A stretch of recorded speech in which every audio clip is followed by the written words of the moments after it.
할렐루야.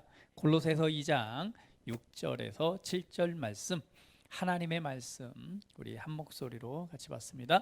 그러므로 너희가 그리스도 예수를 주로 받았으니 그 안에서 행하되 그 안에 뿌리를 박으며 세움을 받아 교훈을 받은 대로 믿음에 굳게 서서 감사함을 넘치게 하라. 아멘. 할렐루야. 우리 계속해서 그리스도인 나는 이렇게 살아갑니다.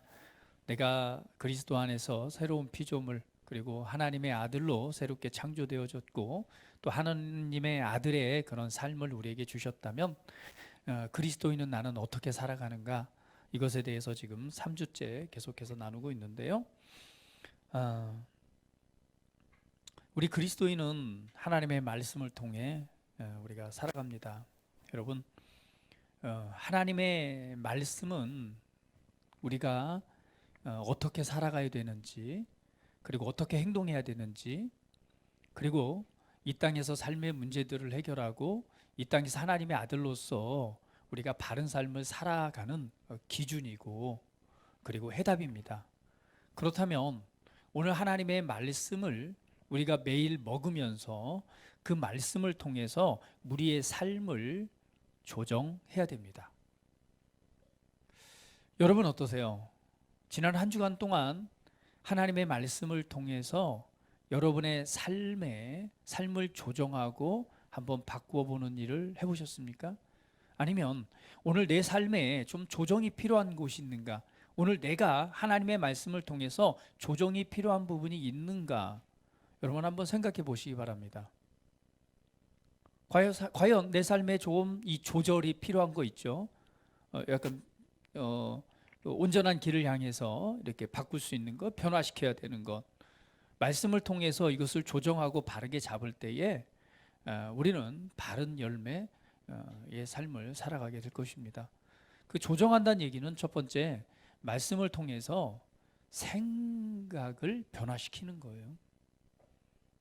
생각을 변화시키는 것이고, 그 생각은 또 우리의 마음을 변화시키는 것이고, 그것은 결국 우리의 행동을 통해서 우리의 삶 자체가 조정되어서 그러한 열매가 나타나는 삶으로 바뀌어지는 것을 의미합니다. 그래서 우리는 매일 그때에 필요한 하나님의 말씀의 양식을 먹어야 되는 거예요. 우리 지난번에 말씀 나눴었는데요. 말씀의 양식은 한 번 먹고 한 달을 사는 게 아니라 매일 그때에 필요한 양식을 먹는 것입니다. 구약 성경에서 보면 이스라엘 백성들에게 하나님께서 만나라는 양식을 주셨죠. 근데 만나는 곳 신약에 와서는 예수 그리스도요, 그리고 그분의 말씀인 거죠. 그래서 이 양식은 내일 것까지 거두는 게 아니라 그날에 필요한 양식은 그날 아침에 나가서 거두어 올 때, 특별히 해가 뜨고 시간이 지나면 그것도 사라져요. 그래서 이른 아침에 이것을 거두어 와서 그날 양식으로 먹게 되죠. 이것처럼 우리는 그날에 필요한 하나님의 말씀들을 늘 먹는 삶이 되어야 됩니다. 밥을 먹지 않으면 배가 고파요. 배가 고프면 여러분 어떡하죠?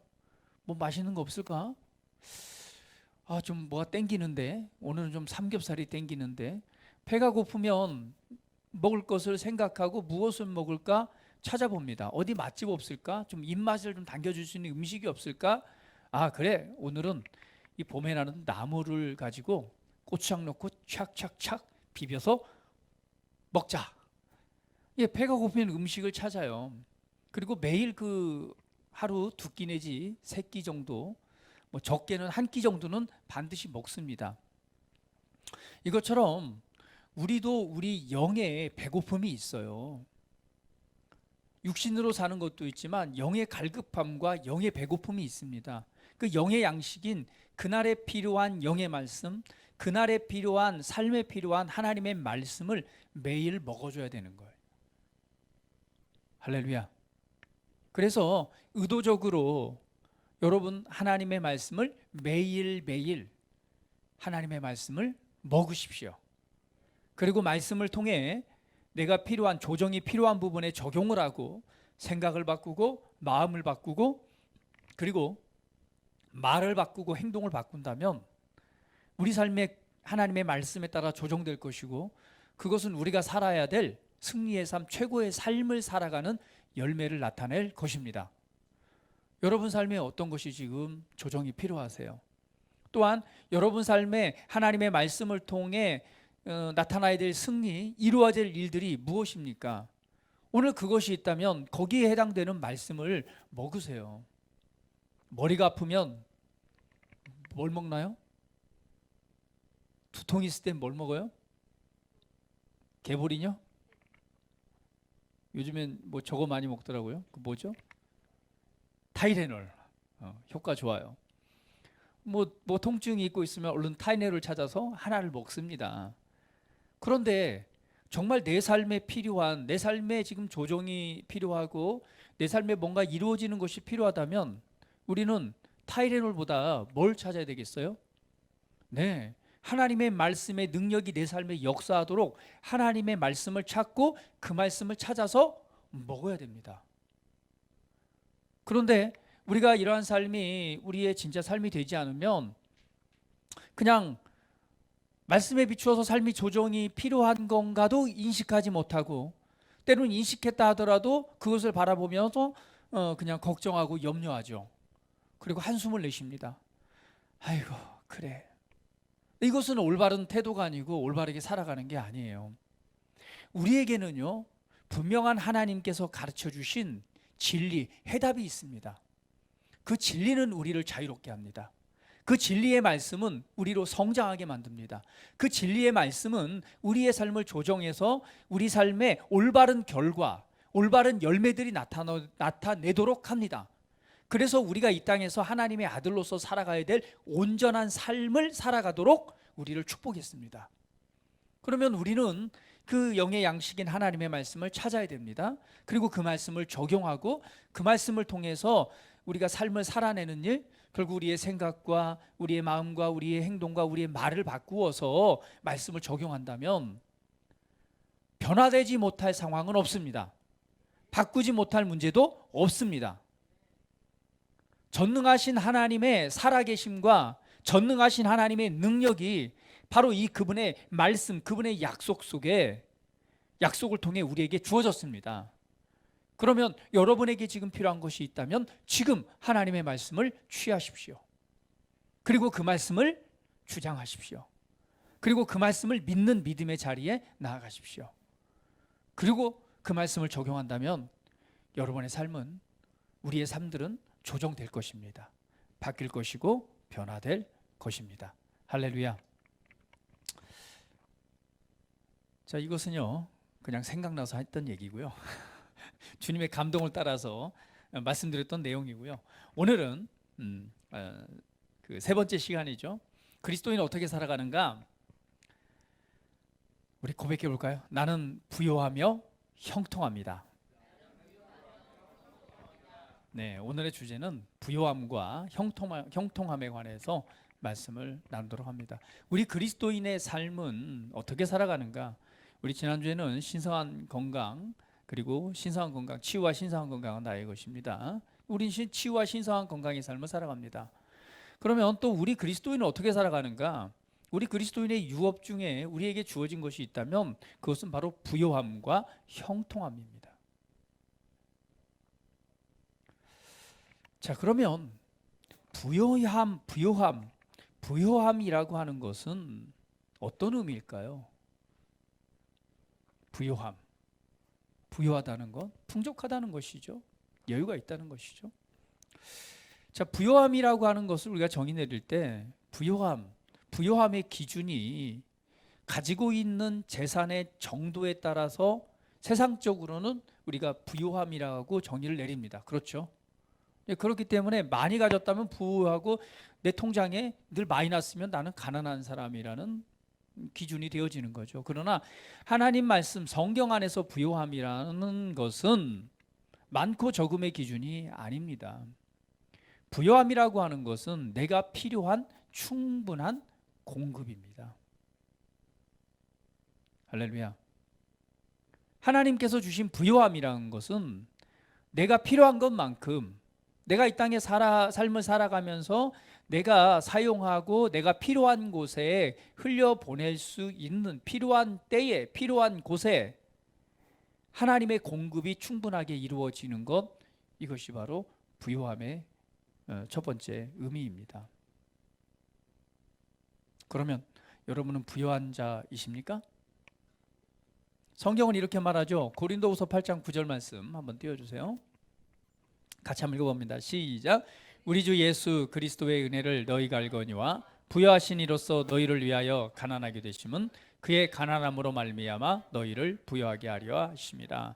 우리는 원래 가난한 자였죠. 이 가난이라고 하는 것은 우리의 물질적인 부분도 있고 영적인 부분도 있고 모든 면에서 이게 포함이 됩니다. 그러나 결국 예수님께서 가난하게 되신 것은 우리로 하여금 어떠한 자의 자리에 서게 하시기 위해서, 우리로 하여금 부요함의 자리에 서게 하시기 위해서 예수님께서 가난이라고 하는 그 값을 지불하셨다라고 말씀합니다. 고린도후서 9장 8절에는 또 이렇게 말씀하고 있죠. 같이 한번 읽어봅니다. 하나님이 능히 모든 은혜를 너희에게 넘치게 하시나니 이는 너희로 모든 일에 항상 모든 것이 넉넉하여 모든 착한 일을 넘치게 하려 하심이라. 하나님이 모든 은혜를 너희에게 넘치게 하신대요. 그런데 이것은 어떤 의미냐? 너희가 모든 일에 항상 모든 것이 넉넉하여 모든 착한 일을 넘치게 하게 하려 하심이니라. 하나님께서 모든 일에 항상 모든 것이 넉넉하게 하신대요. 그런데 그것은 방향성은 더 나아가서 모든 착한 일, 선한 일을 넘치게 하게 하시기 위해서 하나님께서 넘치도록 채우신다라고 말씀하시네요. 신명기 8장 18절에는 또 이렇게 말합니다. 같이 읽어볼게요. 시작. 내 하나님 여호와를 기억하라. 그가 내게 재물 얻을 능력을 주셨습니다. 이같이 하시면 내 조상들에게 맹세하신 언약을 오늘과 같이 이루려 하심이라. 여기 보니까 그가 내게 재물 얻을 능력을 주셨다라고 말씀합니다.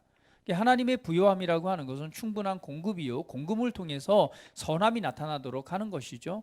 그런데 그 공급이라고 하는 것은 또 한 가지 어떤 통로를 통해서, 재물 얻을 능력을 통해서. 그래서 재정적인 형통함에 세 단계가 있습니다. 부요함에 세 가지 단계가 있어요. 이 부요함이라고 하는 것은 충분한 공급이라고 그랬잖아요.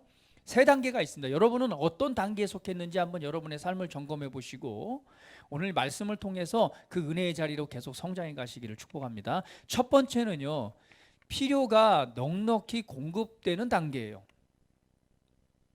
필요한 것이 있어요.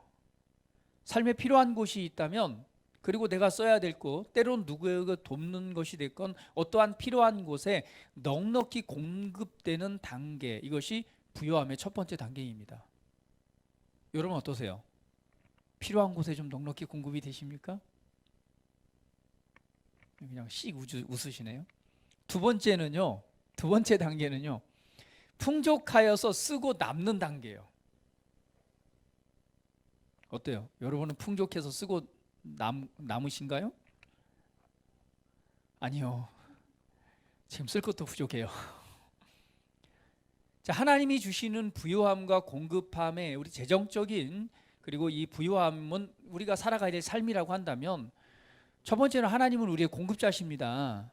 우리가 우리 삶에 필요한 것을 공급하시는 분이세요. 그렇다면 첫 번째는요, 그냥 필요가 넉넉히 공급된 단계. 그러니까 우리가 부요함을 누리고 그 믿음을 가질수록 우리 삶에 나타나는 그 정도도 계속 증가해 갑니다. 그러니까 여러분에게 이제 이것을 이렇게 말씀드리는 것은 여러분의 지금 믿음과 하나님과 관계 안에서 하나님이 주신 그 유업을 누리는데 지금 어느 수준에 있는가, 이것을 말씀드리는 거예요. 첫 번째는요, 필요가 넉넉히 공급되는 단계예요. 두 번째는요, 풍족해서 쓰고 남는 단계입니다. 세 번째는요, 오늘 이 고린도서 9장 8절처럼 모든 선한 일을 할 수 있도록 넘치는 단계예요. 그러니까 뭐예요? 공급하고 나눠주고 베풀어주고 하나님의 나라를 위해서 사용하고 마음껏 활용할 수 있는 단계입니다. 자, 여러분은 어느 단계에 계세요? 나는 1번이다. 나는 2번이다. 나는 3번이다. 하나, 둘, 셋. 1번, 2번, 3번. 1번 뭐라고요? 필요가 넉넉히 공급되는 단계. 풍족하여서 쓰고 남는 단계. 세 번째는 모든 선한 일을 할 수 있도록 넘치는 단계. 여러분은 지금 여러분의 부유함의 단계가 하나님이 공급자시고 만물의 주인이시고 만물을 우리에게 주셨다고 말씀하셨다면 우리는 분명히 우리에게 부유함과 형통함이 나타나는 건 너무나 당연한 거예요. 그러면 이것은 분명히 우리가 갖는 믿음에 따라서 우리가 그 말씀을 믿고 믿음 안에서 살아내는 만큼 이 부유함의 단계도 증가할 것입니다. 가난이 미덕은 아닙니다. 왜냐하면 하나님의 아들에게 주어진 유업은요, 부유함과 형통함이에요. 할렐루야. 평범하게 사는 것도 옳은 것이 아니에요. 여러분, 평범함의 이상의 삶을 살아가야 됩니다. 왜죠? 하나님의 아들로서 여러분에게 주어진 유업이 있기 때문에 그래요. 예수님께서 그런 삶을 살아가도록 우리를 축복하셨습니다. 그래서 마지막 단계는 뭐예요? 선한 일을 넘치게 할 수, 선한 일을 하고도 넘치는 단계가 돼야 돼요. 왜? 말씀에 그렇게 말하잖아요. 이 모든 일에 항상 모든 것이 넉넉하여 모든 선한 일을 넘치게 하려 합니다. 우리가 왜 선한 행위와 선한 일들을 합니까? 하나님의 나라와 하나님의 영광을 위해서. 할렐루야. 여러분 삶에 필요한 것은 충분히 공급되는 단계가 첫 번째 단계라면 이건 평범하게 사는 거죠. 그 이하는 가난한 거예요. 가난한 것이 옳은 삶은 아닙니다. 가난함의 자리에 있다면 주님께서 주신 우리의 유업을 알고 우리의 삶이 전진돼야 돼요. 계단을 올라서야 돼요. 충분하게 공급되는 단계로 나아가야 됩니다. 그러나 이것이 전부가 아니에요. 평범하게 단계를 넘어서서 부유함이 넘치는 단계로 나아가야 됩니다. 그래서 우리가 해야 될 일을 하는 자리로 나아가야 되는 거예요. 지금 여러분의 삶은 어느 수준인가요? 풍족해서 쓰고 남는 단계인가요? 아니면 모든 선한 일을 할 수 있도록 넘치는 단계인가요? 여러분이 어느 자리에 있던 오늘 말씀을 통해서 여러분이 믿음의 약간의 도전을 받으시고요. 그런 다음에 제가 그 여러분들의 이 삶을 증진시키기 위해서 복음 사업가라면 꼭 이 재정 분야에 대한 확실한 말씀을 붙들고 취해야 됩니다. 그래서 거기에 굉장히 좋은 강의가 있는데요. 그거를 제가 카톡에 올려드릴게요. 취하든지 말든지 여러분 선택하십시오. 아마 대여섯 강의가 되는데요. 아마 재정 분야에 대해서 특별히 복음 사업가, 복음을 통해서 하나님의 나라를 더 세우길 원하시는 분이라면, 또 여러분이 평범한 삶에서 조금 믿음을 통해서 여러분 삶이 부유함과 또 하나님 주신 유업을 차지하길 원한다면 한번 그 강의를 한번 들어보세요. 제가 올려드릴게요. 자, 그러면 이 부유함이라고 하는 것은 아까 얘기했듯이 우리가 이런 세 단계를 거칩니다. 그러면 가장 우리가 중요한 것은 이 부유함의 의식보다는 많은 경우에 우리가 상당히 가난의 의식을 너무도 많이 가지고 있다는 거죠. 왜 그렇죠? 한 번도 우리 삶에 그냥 그렇게 차고 넘쳐서 막 넘치는 단계에 가본 사람들이 여기는 없는 것 같아요.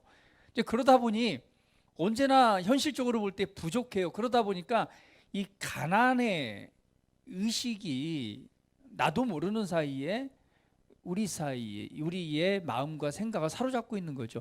가난의 의식이라고 하는 것은 모든 일에 나는 없어. 나는 돈이 없어서. 예를 들면은 이런 거겠죠. 여러분이 어떤 필요한 물건이 있어요. 필요한 것인데 이걸 사려고 하는 순간에 어떤 의식이 있어요? 돈이 없어서 이건 못해. 꼭 필요한 일이에요. 근데 먼저 들어오는 게 돈이 없어서. 그리고는 이제 저렴한 거를 찾아요. 싼 거만 찾아. 근데 싼 거만 찾는 것이 이게 나쁘다는 얘기는 아니에요. 왜 싼 거만 찾느냐? 의식 속에 돈이 없어서. 어느 날인가 아이들이 말하죠. 아빠, 나 이게 필요한데 이것 좀 해줘서. 야, 임마, 안 돼. 돈이 없어서 어떻게? 야, 우리 집안의 이 재정을 좀 봐라. 이 빚들이 이렇게 하면 돈이 없어서 안 돼. 야, 돈 없어서 안 돼. 돈 없어서 안 돼. 우리 저 맛있는 것 좀 사 먹죠. 야, 돈 없어서 안 돼. 아빠, 나 옷 하나 사주시오. 야, 돈 없어서 안 돼. 가난의 의식을 자녀에게 그대로 물려주는 거예요. 저렴한 거, 싼 거 찾는 게 나쁜 게 아니에요. 그런데 돈이 없어서 나는 저렴한 걸, 싼 걸 찾아라고 한다면 여러분은 가난의 의식이 여러분 생각을 사로잡고 있는 겁니다. 왜 저렴한 걸 찾아요? 돈이 없어서가 아니라 나는 하나님의 말씀과 은혜를 따라서 재정을 바르게 관리하기 위해서 나는 지금 저렴한 물건이 필요하기 때문에 그걸 찾는 거지, 돈이 없어서 그걸 찾는 게 아니에요. 여러분 안에 가난의 의식이 있다면 계속해서 싼 물건만 찾을 겁니다. 싼 거 어디 싼 거 없나? 아니에요. 그렇게 가서는 안 돼요. 싸기 때문에 찾는 거예요. 돈이 없어서 싼 걸 찾는 것이 아니라 내가 올바른 재정의 지출을 위해서, 나에겐 부요함이 있고 나는 가난하지 돈이 없는 게 아니야. 단지 나는 하나님이 주신 재정을 올바르게 관리하기 위해서 나는 지금은 이러한 수준이 필요하기 때문에 이걸 찾는 거야. 이건 의식의 차이예요. 여러분들은 어떻게 의식하고 삶을 살아가세요? 여러분 안에 가난의 의식이 여러분에 있다면 그것을 혹시 자녀에게 물려주고 있지 않는가 한번 돌아보십시오. 그래서 애들이 얘기해요. 아유, 우리 집은 돈이 없어서. 뭔가 아빠 얘기하려다가도 맞아, 아빠는 돈이 없지. 엄마 얘기하려다가 맞아, 엄마도 돈이 없다고 얘기했지. 여보 하려다가 맞아, 돈이 없다고 그랬지. 아, 그래. 아니에요. 그렇지 않습니다. 충분한 공급이라고 하는 건 내가 꼭 필요한 것이 있어요. 필요에 의해서 결정하는 거예요. 이것이 꼭 필요하다면 충분한 공급은 뭐냐? 필요한 곳에 하나님으로부터 무엇이 이루어져요? 충분한 공급이 이루어져 그것을 행할 수 있도록 해주는 단계. 이게 바로 뭐예요? 충분한 공급이에요. 이게 부요함입니다. 혹시 여러분 생각 속에 이 가난의 의식이 있다면 반대로 여러분 안에 하나님이 주신 부요함과 형통함이 나의 것이라고, 나의 유업을 믿는 믿음과는 조금 멀어져 있는 단계죠. 그렇다면 여러분 삶은 계속해서 무엇이 역사할까요? 네, 뭐 가난이 계속 역사하겠죠. 여러분이 이 삶을 조정하고 바뀌길 원한다면 이제는 가난의 의식이 아니라 하나님의 약속의 말씀을 통해서 우리에게 주신 내 위치와 내 자리를 발견하고 여러분의 의식을 하나님의 말씀으로 변화시키고 또 그렇게 고백하고 그런 삶을 살아간다면 그때부터 여러분 삶에 하나님의 충분한 공급이 나타나기를 시작할 것입니다. 아마 여기 계신 분들은 하나님의 그러한 믿음을 통해서 공급하심을 경험을 했을 거예요. 그러나 맛만 보고 머물러 있지 마세요. 그 다음 단계로 전진을 하셔야 됩니다. 할렐루야. 왜? 우리 그리스도인에게 예수 그리스도를 통해서 우리에게 주신 우리 삶에 필요한 것 중에 하나가 그렇게 살아가야 되는 것이 바로 부요함과 형통함의 은혜가 있다라고 하는 사실입니다. 그러면 왜 우리가 부요해야 될까요? 도대체 부요함의 목적이 뭘까요? 네, 우리 성환군. 할렐루야. 선한 일을 하기 위해서. 그렇습니다. 우린 선한 일을 넘치도록 하기 위해서 우린 부요함의 그 삶이 우리 삶에 나타나야 돼요. 그 첫 번째 목적은요, 하나님 나라의 확장입니다. 할렐루야. 자, 스가랴서 1장 17절 말씀 같이 한번 읽어볼까요? 자, 시작. 그가 다시 외쳐 이르기를 만군의 여호와의 말씀에 나의 성읍들이 넘치도록 다시 풍부할 것이라. 여호와가 다시 시온을 위로하며 다시 예루살렘을 택하리라 하라 하리라. 말씀에 나의 성읍들이 넘치도록 다시 풍부할 것이다. 하나님의 나라의 확장을 위해서 우리에겐 부요함의 은혜가 나타나야 됩니다. 여러분 삶이 가난과 여러분 삶이 이 부족함으로 넘쳐 있다면 아마 여러분 삶을 이 바라보면서 비관하는데 여러분의 인생을 아마 허비할 거예요. 왜 이렇게 안 되나? 왜 이렇게 나는 가난할까? 그러면서 이런 말도 할 거예요. 남들은 금수저 들고 태어나는데 나는 왜 부모로부터 받은 것도 없을까? 왜 이렇게 하는 것마다 안 될까? 도대체 도전하는 것도 안 되고 막히고 그냥 미래를 생각하면 야, 걱정스럽고. 하나님께서 우리에게 부요함을 주신 것은요, 아들로서의 충분한 공급과 더 나아가서는요, 하나님의 나라의 확장입니다. 할렐루야. 우리는 하나님의 나라를 확장하는 일에 우리의 물질을 사용하는 겁니다.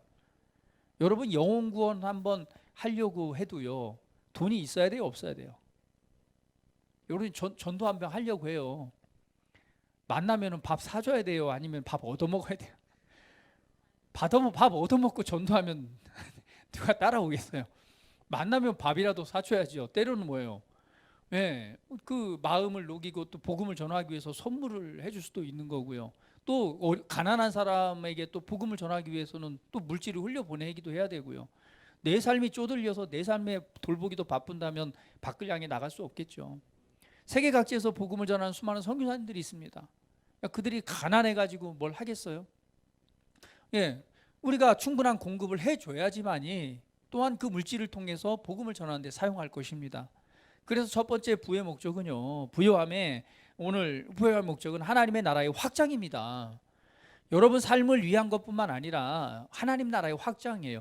여러분, 부요함의 은혜를 마음껏 누리시기를 축복합니다. 그래서 하나님의 나라를 위해서 여러분의 물질을 마음껏 좀 사용하세요. 전도하는 일에, 사랑을 실천하는 일에, 섬기고 나누는 일에, 할렐루야. 그리고 교회를 세우는 일에 마음껏 여러분의 재정을 좀 활용할 수 있도록 부요함의 자리에 나가시기를 바랍니다. 그래서 하나님 나라의 확장, 영혼 구원하는 일에 바로 우리의 물질이 사용되어야 되기 때문에 우리는 이 부요함의 은혜의 자리에 서야 되는 거예요. 또 오늘 고린도서 9장 8절처럼 선한 일을 위해서, 착한 일, 선한 일들을 하기 위해서 우리는 부요한 자가 되어야 됩니다. 여러분, 선한 일을 지금 하고 계세요? 아니면은 여러분의 재정 가지고 여러분의 그냥 먹고 사는 일만 살기에도 좀 빠듯한가요? 지금 빠듯하고 있다면 아직 여러분은 충분한 공급이 이루어지지 않은 상태예요.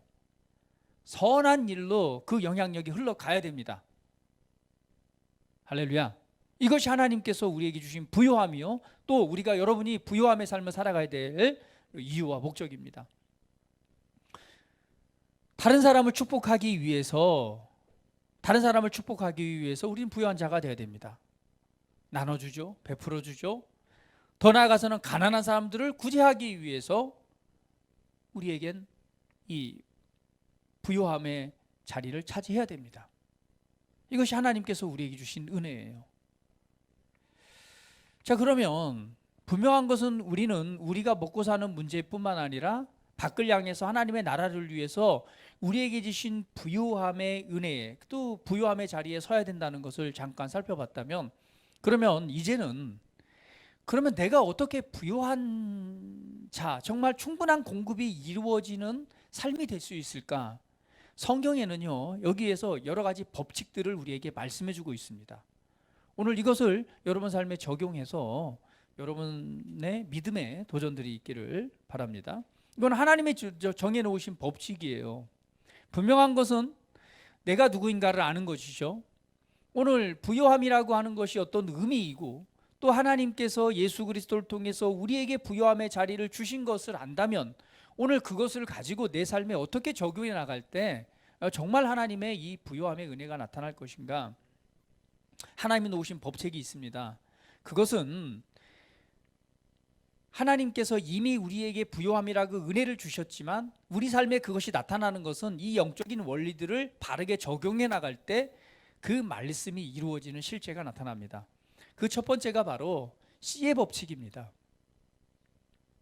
씨의 법칙. 창세기 1장 29절 같이 한번 읽어볼까요? 자, 시작. 하나님이 이르시되 내가 온 지면에 씨 맺는 모든 채소와 씨가지 열매 맺는 모든 나무를 너희에게 주노니 너희의 먹을거리가 되리라. 온 지면에 씨 맺는 모든 채소와 씨 가진 열매 맺는 모든 나무를 너희에게 주노니 너희의 먹을거리가 되리라 라고 말합니다. 씨는 심겨지면 뭐예요? 열매를 나타내고 열매는 먹을 것이 됩니다. 그런데 창세기 8장 22절은 또 이렇게 말하죠. 같이 읽어봅니다. 땅이 있을 동안에는 심음과 거둠과 추위와 더위와 여름과 겨울과 낮과 밤이 쉬지 아니하니라. 심고 거둠의 법칙이 쉬지 않고 이루어져 갑니다. 그래서 하나님 나라에서 우리가 재정 분야에 대해서 오늘 우리 하나님이 주신 부요함이 우리 삶에 나타나기 위해서는요, 이 씨의 법칙을 여러분 이해해야 됩니다. 씨라고 하는 것은 어때요? 씨라고 하는 것은 심는 것이죠. 여러분 지난주에도 우리 맛있는 상추와 야채를 먹었습니다. 왜 먹었죠? 누군가가 씨를 심었기 때문에. 누가? 육간사님이 씨를 심었어요. 농장을 잘 이워서 좋은 땅을 만들어 가지고 거기다 상추 씨를 뿌렸고, 또 뭐 먹었죠? 그 이상하게 생긴 거? 뭐 각종 야채에 씨앗을 뿌렸어요. 그래서 그게 잘 자라나서 그걸 수확을 해서 우리가 양고기에 싸서 아주 맛있게 잘 먹었습니다. 씨를 좋은 땅에 뿌렸을 때 그 열매가 나타나는 거죠. 그런데 분명한 것은 성경에 보니까 이 씨가 뿌렸을 때 어떻게 해서 그렇게 잘 자라는지 잘 몰라요. 그러나 분명한 것은 좋은 땅에 뿌려진 씨는 반드시 싹이 나고 열매를 맺습니다. 오늘 우리가 하나님 앞에서 우리 재정 분야에 대해서 충분한 공급이 이루어지길 원한다면, 그리고 이 재정 분야의 부요함의 열매들이 우리 삶에 나타나길 원한다면, 이 씨의 법칙을 우리가 이해하고 먼저는요, 거두기 위해서는요, 공급이 이루어지기 위해서는요, 먼저 심는 자가 돼야 돼요. 고린도후서 9장 10절 말씀 같이 한번 읽어볼게요. 자, 시작. 심는 자에게 씨와 먹을 양식을 주시니까 너희 심을 것을 주사 풍성하게 하시고 너의 의의 열매를 더하게 하시리니. 심는 자에게 씨와 먹을 양식을 주신대요. 자, 씨도 주시고 뭐도 주세요? 먹을 양식도 주세요. 그래서 너희가 심을 것을 주셔서 풍성하게 하시고 너희 의의 열매를 더하게 하시겠다라고 약속하십니다. 그러면 하나님께서 우리에게 먼저 뭘 주세요? 먹을 양식을 주세요. 양식과 함께 또 뭘 주세요? 씨를 주세요. 그런데 그 씨앗마저도 다 먹는 거예요. 내가 심을 게 없어요. 심은 게 없으니까 뭐가 돼요? 거두질 못하는 거죠. 그래서 여러분 재정 가운데 공급되어질 때 여러분이 잘 보세요. 아, 이것은 내가 먹을 것, 그리고 이것은 심을 것. 이걸 구분할 줄 아는 지혜가 있기를 축복합니다. 그래서요, 농사 짓는 사람들은 항상, 저희도 시골에 보면은요, 뭐예요? 옥수수를 수확을 하면 그 옥수수 중에서요, 가장 좋은 거를 딱 골라내요. 그래가지고 그거를 이렇게 벗겨서 뒤로 묶어가지고 뭐 해놔요? 매달아놔요. 이거 왜요? 맞아요. 내년에 뿌릴 씨앗으로 이거는 매달아 놓고 보관해서 먹질 않습니다. 이거는 왜? 내년에 씨를 뿌려야 되니까. 요즘은 뭐 농사 이제 이게 잘 돼가지고 다들 이제 모종이나 씨나 뭐 이런 것들을 다 사서 하지만, 옛날 시골에서는 그렇지 않았어요. 감자를 심으면 감자를 보관해가지고 씨 감자를 해놨고요. 고구마도 마찬가지고 옥수수도 마찬가지예요. 그 제일 좋은 걸 뽑아서 놔둡니다. 그래서 옛날에 어렵고 힘들 때는 보릿고개라고 그러잖아요. 정말 먹을 게 없고 힘들 때에도 그 씨는 먹어요, 안 먹어요? 씨는 안 먹어요. 굶어도. 왜? 그것마저 먹으면 그 다음에 먹을 양식이 있어요, 없어요? 없기 때문에 그건 보관하고 봄이 됐을 때 그 씨앗을 심어서 열매를 먹습니다. 이것이 심고 거둠의 법칙이에요. 우리 재정 분야에도 마찬가지로 하나님께서 영적인 원리를 통해서 우리 재정 분야에 보여준 원리 중에 한 가지가 반드시 심고 거둠의 문제입니다. 이것은 믿음과 연결되어 있어요. 그렇기 때문에 여러분 삶에 충분한 공급이 이루어지길 원한다면 오늘 내가 먹을 것과 심을 것을 구분해서 심는 자가 되시기를 주님의 이름으로 축복합니다. 심을 때에 거둬요. 그런데 그 심는 것은요, 씨에는요, 어때요? 이게 작다고 해서 작게 자라고, 작다고 해서 크다고 해서, 씨가 크다고 해서 크게 자라진 않아요. 성경에 보니까 겨자씨 한 알이 어때요? 정말 티끌보다 작잖아요. 그런데 그 하나가 심겨지면 하나님 나라를 보니까 어때요? 그 하나가 어떻게 바뀌어요? 나무가 되고요. 나무가 되고 새들이 깃드는 그런 나무가 된대요. 뭐가? 겨자씨 한 알이. 그렇다고 한다면 우리가 심는 것은요, 이 심는 것은 되게 독특한 게 큰 씨를 심었다고 크게 나오고 작게 심었다고 작게 나오는 게 아니라 그 안에 씨 안에 있는 잠재력, 바로 믿음의 역사에 따라서 달라지는 거예요. 그래서 하나님께서 심을 양식, 심을 걸 주시잖아요. 씨를 주시는데 어떤 사람은 저기 재정적인 여유가 많기 때문에 정말 많은 것을, 금액을 많은 걸 심을 수도 있어요. 그러나 과부에게는 뭐예요? 두렙돈이 전 재산이었어요. 그래 안 그래요? 두렙돈이 전세야. 근데 부자에게는요, 이 두렙돈이 뭐예요? 아무 가치도 없는 돈이에요. 그러나 누구에게는, 이 과부에게는 전 재산이었단 말이에요. 주님이 그걸 보고 칭찬하시잖아요. 그러니까 이 금액의 크기와 상관없이 중요한 것은 그 안에 심겨진 믿음과 그 안에 심겨진 잠재력입니다. 그래서 내 삶에 하나님께서 주시는 공급 안에서 우리가 심어야 될 것이 무엇인가? 그렇다면 그것을 구분해서 심으세요. 그러면 먹을 양식과 심은 데서 거두게 하시는데, 그 내가 그냥 우리가 보편적으로 뭐 두렙돈을 심었어요. 과부처럼. 그 두렙돈 어때요? 별거 아니지만 그 사람에겐 전 재산이었잖아요. 그러면 하나님께서 작은 씨앗이지만 사실은 뭘 맺게 하시는 거예요? 큰 나무가 되게 하시는 거예요. 이것이 심고 거둠의 법칙이 계속 된다라고 말씀을 하고 있습니다. 그래서 성경에서도 기근이 왔을 때에도 그 씨앗을 먹어요, 안 먹어요? 이삭 같은 경우에도 먹지 않고 그 열매를 보게 되죠. 오늘 고린도후서 9장 6절은 이렇게 말합니다. 같이 한번 볼까요? 같이 읽어볼게요. 시작. 이것이 곧 적게 심는 자는 적게 거두고 많이 심는 자는 많이 거둔다 하는 말이로다. 적게 심으면 저게 양의 문제가 아닙니다. 이건 양의 문제가 아니에요. 금액의 문제가 아니에요. 금액의 문제가 아니라 하나님 앞에서 믿음을 통해 심을 곳에 심는 것을 의미합니다. 근데 이 말은 사실은 뭐예요? 고린도 교회의 헌금에 관해서 말하고 있었던 거죠. 그래서 우리는 심는 자가 돼야 돼요. 갈라디아서 6장 7절 같이 읽어봅니다. 시작. 스스로 속이지 말라. 하나님은 업신여김을 받지 아니하시나니 사람이 무엇으로 심든지 그대로 거두리라. 할렐루야. 첫 번째, 씨의 원리입니다. 우리 재정 분야에 대해서 하나님의 부요함이 나타나길 원한다면 씨를 구분해서 심으십시오. 근데 어디에 심어야 되느냐? 그 토양, 환경이 중요합니다. 네. 좋은 땅에 심어야지 열매가 맺혀지죠. 좋은 땅에 심어야 되는 거예요. 심고 그 다음에 뭐 해야 돼요? 물을 줘야 되죠. 그러면 자라납니다. 오늘 씨는요, 어디에 심느냐? 첫 번째는요, 말씀의 양식을 공급받는 곳에 심는 거예요. 영적인 양식을 공급받는 곳에 심는 것입니다. 두 번째는요, 필요를 따라서, 때로는 가난한 사람들에게, 때로는 하나님의 사랑을 따라서, 사랑의 흐름을 따라서 심는 거예요. 먼저 있는 성도들에게, 또 어려운 성도들, 때로는 가난한 성도들, 또 내 주변에 있는 사람들에게 내가 흘려보내는 거죠. 심는 것입니다. 이 심을 때에 하나님께서 거두게 하시는데, 단순히 여러분이 거두게 하실 때 이것이 모든 게 다 돈을 심었기 때문에 돈으로 온다고 생각하지 마세요. 심었기 때문에 그 공급하심이라고 하는 것은 이 분명한 건 후에 재정적인 것으로 나타나지만 하나님께서 때로는 뭘 줘요?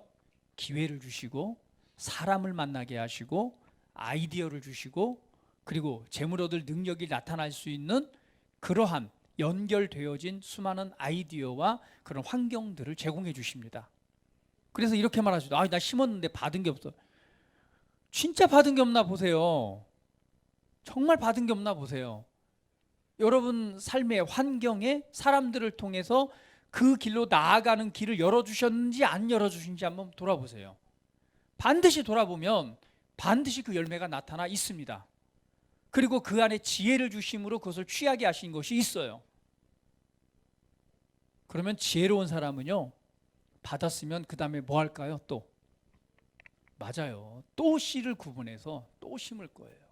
지혜로운 사람은. 이것이 이 심고 거둠의 법칙을 통해서 계속해서 어떤 일들이 증가되고 열매 맺는 일들이 나타납니다. 그래서 첫 번째는 바로 씨의 법칙을 여러분 이해하시면서 한 번도 여러분이 이 심는, 믿음으로 심는 이 씨앗에 이 심는 일을 한번 해보지 않으셨다면 정말 이 말씀을 받고 믿음으로 한번 해보세요. 그리고 저한테 간증해 주세요. 할렐루야. 반드시 일어납니다.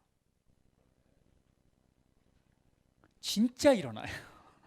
그럼 경험해 보시고 그렇게 하세요. 자, 두 번째 법칙은요. 두 번째, 여러분 안에 부요함이 이렇게 나타나기 위해서는 두 번째는요, 주는 법칙이에요. 주는 자가 돼야 돼요. 이 가난의 의식을 가진 사람들은 계속해서 받는 것에 익숙하고 무엇을 더 받을까 그냥 받는 자의 자리만 있어요. 근데 이 하나님의 영적 원리를 아는 사람은요, 언제든지 주는 태도, 주는 자의 자리에 있어. 뭘 줄까? 뭘 베풀까? 뭘 흘려보낼까? 이런 의식 속에서 살아가요. 그러나 가난의 의식이 있는 사람들은 나는 항상 부족하고 나는 항상 없기 때문에 나는 항상 받아야 돼라는 의식 속에서 삶을 살아갑니다. 두 번째 법칙은 주는 법칙이요. 그런데 이 주고자 하는 마음은요, 하나님께서 우리를 새롭게 지으실 때 우리 안에 부어넣어 주신 하나님의 은혜입니다. 자, 누가복음 6장 38절 말씀 한번 같이 볼까요? 같이 읽어볼게요. 시작. 주라 그리하면 너희에게 줄 것이니 곧 후이되어 누르고 흔들에 넘치도록 하여 너희에게 안겨주리라. 너희가 그 헤아리는 그 헤아림으로 너희도 그 헤아림을 도로받을 것이니라. 자, 주라 그리하면 어떻게 한다고 그랬어요? 너희에게 줄 것인데 후이되어 누르고 흔들어 넘치도록 하여 너희에게 안겨주리라. 지난주에요, 우리 목사님들 모임에서 이렇게 잠시 교제하는 시간을 가졌는데 사모님이 그러시더라고요. 너무 이제 목회를 하다가 이런 믿음도 잘 모르시고, 그러니까 재정 분야에 대해서 너무너무 가난하고 너무너무 어려운 거예요. 그러니까 항상 그 가난의 의식을 가지고 살아가고, 그 다음에 자녀들에게도 마찬가지로 돈이 없어 너무 삶이 힘든 거죠. 그런데 이 하나님의 말씀 안에서 부요함과 형통함이 내 것이라는 것을 알고, 그리고 이 재정 분야에 대해서 충분한 공급이 있다는 걸 이제 배우고 알았어요. 그래서 보니까 주는 것과 심는 법칙이 있다는 것을 배우고 나서 이 사모님이 결단을 한 거예요. 내가 지금 없어. 그런데 나는 하나님이 나의 공급자니까 이 돈은 숫자에 불과해. 나는 이제부터 심을 거야. 이제부터 나는 주는 자야. 그러면서 이 사모님이요, 진짜 있는 것 안에서 뭐 했냐면, 이제 누굴 만나러 가면은요, 그냥 마트에 가서 감동이 되는 대로 그냥 막 잔뜩 산 거예요.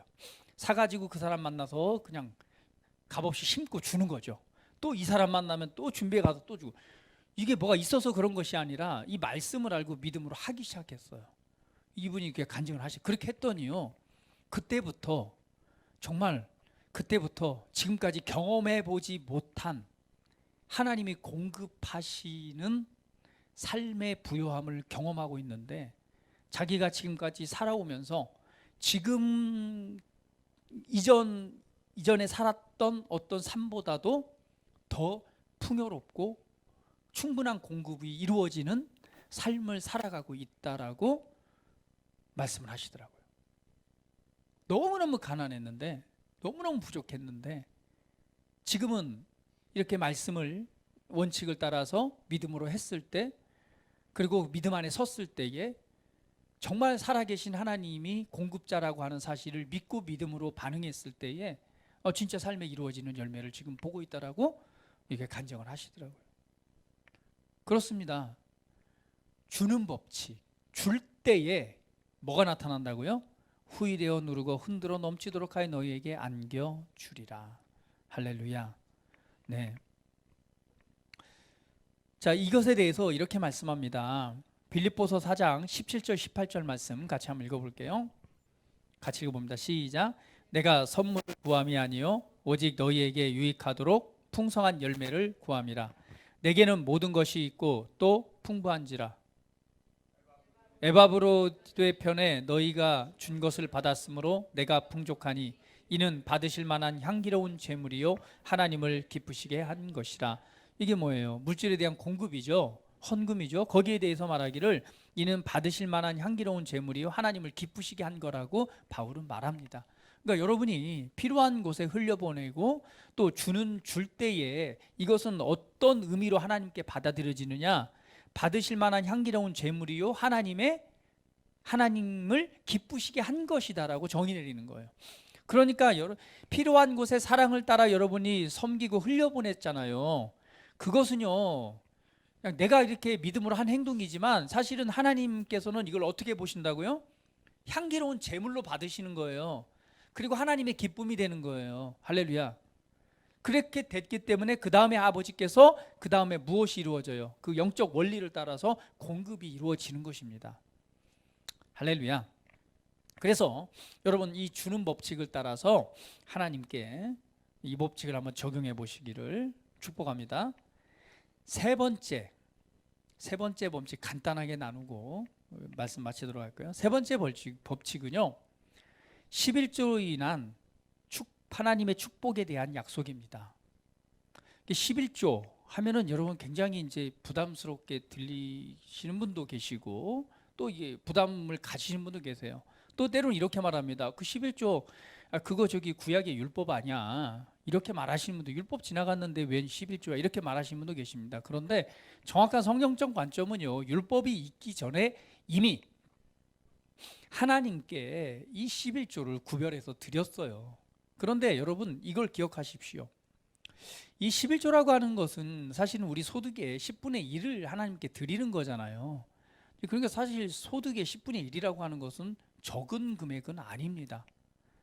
그런데 하나님께서 이것에 대해서 이렇게 말씀을 통해서 요구하시는 것을 보면 분명히 거기에 어떤 영적 법칙과 의미가 있다는 것을 우리는 이해를 해야 됩니다. 말라기서 한번 같이 볼까요? 여기 좀 쉬운 성경이라 저 킹제임스 버전으로 나와 있는데요. 한번 같이 한번 읽어볼까요? 너희는 모든 11조를 창고에 들여와 내 집에 식량이 있게 하고 이제 그것으로 나를 시험하여 내가 하늘의 창문들을 열어 너희에게 복을 주지 않나 그것을 받을 만한 충분한 장소가 없으리라. 자, 여기에 보면 너희는 모든 11조를 창고에 들여와 내 집에 식량이 있게 하고 이제 그것으로 나를 시험하여 내가 하늘의 창문들을 열어서 너희에게 복을 부어주지 않나 보라. 이것은 받을 만한 충분한 장소가 없으리라 라고 말씀해요. 하나님께서 유일하게 하나님을 시험하지 말라고 하는데 딱 한 군데 여기에서만 하나님을 시험해 보라라고 말씀합니다. 하나님을 한번 테스트해 봐라. 내가 너희에게 주나 안 주나 한번 테스트해 봐라. 근데 11조라고 하는 것은 율법에서 말하는 의무가 아닙니다. 여러분이 의무감으로 드렸다면 나는 정말 하고 싶지 않은데 의무감으로 하는 것은요 아무런 그 믿음의 결과가 없습니다. 이것은 뭐냐면 하나님이 나의 공급자라고 하는 정말 믿음에 대한 신뢰예요. 그래서 이것은 많고 적음의 문제가 아니라 하나님이 정말 내 인생을 책임져 주고 나의 모든 공급자가 되신다라고 하는 믿음의 고백으로부터의 출발입니다. 그래서 이 첫 번째에 하나님이 테스트해 보래요. 여러분 한번 하나님을 시험해 보세요. 여러분이 의무적으로 그냥 이거 안 드리면 찝찝하니까 드리는 11조를 드렸다면 그것은 아무 효력이 없을 거예요. 왜? 여러분 안에 어떠한 믿음도 어떤 하나님의 신뢰함의 그런 역사도 없기 때문에 하나님께 드리는 것은 그분을 신뢰함에 대한 그분을 믿는 믿음에 대한 나의 고백의 표현입니다. 그래서 그 믿음으로 드려야 되고요. 두 번째는 하나님을 시험해 보세요. 정말 내가 드렸을 때 하나님께서 여기 보니까 내가 여기 보면 첫 번째는 모든 11조라고 말하죠. 그 다음에 내가 하늘의 창문들을 열어 너희에게 복을 부어주지 않는 이게 하늘 문을 연다는 얘기인데 사실 하늘에 실제로 하나님의 창문들을 연다라고 하는 것은 그거예요. 창문이라고 하는 것은 하늘의 일들을 보게 하시는 겁니다. 보게 하신다는 것은 이 땅에 재물을 얻을 수 있는 기회와 능력, 창조적인 아이디어, 만남 이런 것들을 보게 하고 연결시키는 것을 의미해요. 할렐루야. 드렸다고 해서 막 갑자기 하늘에서 뭐 로또 복권 떨어지듯이 막 돈이 확 들어오는 그런 얘기가 아니라 재물을 넣을 수 있는 능력과 기회와 사람들과 아이디어를 주셔서 그 다음 단계로 발전하고 전진하게 하신다는 거예요. 그것을 통해서 어떤 역사가 나타나요? 여기 보니까 그것을 받을 만한 충분한 장소가 없을 만큼, 저장해 놓을 장소가 없을 만큼 부어준다는 얘기죠. 그것이 있나 없나 시험해 보라. 그럼 말씀 안에서 그 약속을 하고 있다면 내 것으로 취하고 믿음 안에서 그러한 삶으로 여러분의 삶을 한 걸음 한번 전진시켜 보세요. 그러면 그곳에 하나님의 약속과 영적인 법칙들이 적용되어질 때 믿음의 열매들이 나타나게 될 것입니다. 할렐루야. 예. 자, 오늘 세 번째 시간으로 오늘 우리 그리스도는 어떻게 사는가? 부유함과 형통함의 삶을 살아가는 것이 하나님의 아들들의 삶입니다. 할렐루야. 그것은 첫 번째 충분한 공급이요, 두 번째는 충분한 공급을 넘어서서 내 안에 내 삶에 넘치는 것이고, 더 나아가서는 착한 선한 일을 하기에 넘치도록 채워주신 은혜입니다.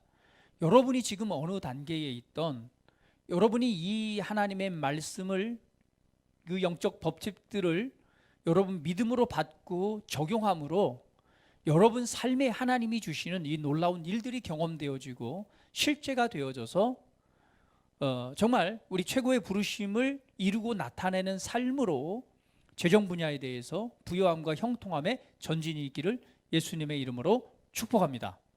할렐루야. 네, 오늘 이 은혜가 있기를 예수님의 이름으로 축복합니다. 자, 이 시간 다 같이 기도하겠습니다.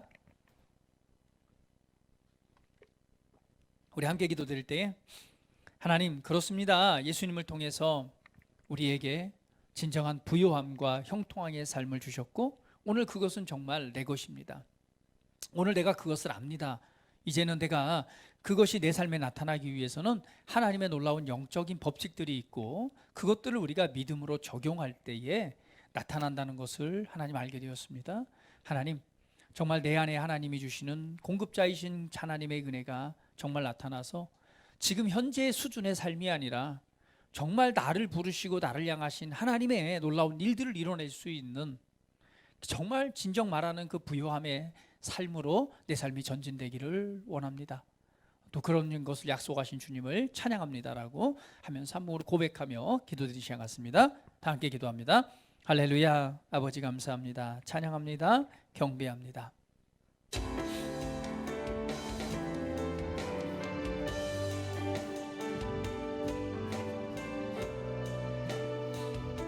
아버지 고맙습니다. 찬양합니다. 오늘 그리스도인인 나는 이렇게 살아갑니다. 하나님, 우리 삶에 필요한 것을 채우시고 안기셔서 정말 아버지로부터 주시는 충분한 공급과 또한 그에 넘치도록 모든 선한 일, 하나님의 나라를 위해서 넘치도록 할 수 있는 그러한 삶을 주신 하나님, 그러한 은혜의 자리에 그것을 맡기시고 그러한 단계에 이르도록 축복하신 하나님, 아버지 앞에서 정말 내 삶에 내가 현재의 단계가 아니라 현재로 만족하는 것이 아니라 하나님이 약속하신 그 자리로 믿음의 걸음을 내딛고 나아가는 우리의 삶이 되기를 원합니다. 오늘 하나님은 나의 공급자라고 약속하셨고 또 모든 만물을 내게 주셨다고 약속하셨다면 오늘 내 삶에 그것이 이루어지는 것은 너무나 당연한 것입니다. 이를 위해서 오늘 내가 그것을 믿고 믿음의 영적 법칙들을 적용하여 나갈 때에 하나님의 놀라운 일들이 우리 삶에 나타날 것이고 또한 그것을 통해서 우리를 부르신 하나님의 누림과 더 나아가서는 부르심을 이룰 수 있는 최고의 삶을 살아가게 될 것입니다. 오늘 그 은혜로 우리를 축복하신 주님을 찬양합니다. 하나님을 신뢰함으로 아버지를 믿음으로 오늘 믿음의 삶을 통해 하나님의 영광을 나타내는 우리의 삶이 되기를 원합니다. 주님 찬양합니다. 감사합니다. 영광 받으시옵소서. 우리를 구원하시고 우리를 축복하신 우리 주님을 감사하며 경배합니다. 우리 삶의 모든 필요의 공급자가 되신 주의 이름을 찬양합니다. 예수 그리스도의 이름으로 기도합니다. 아멘.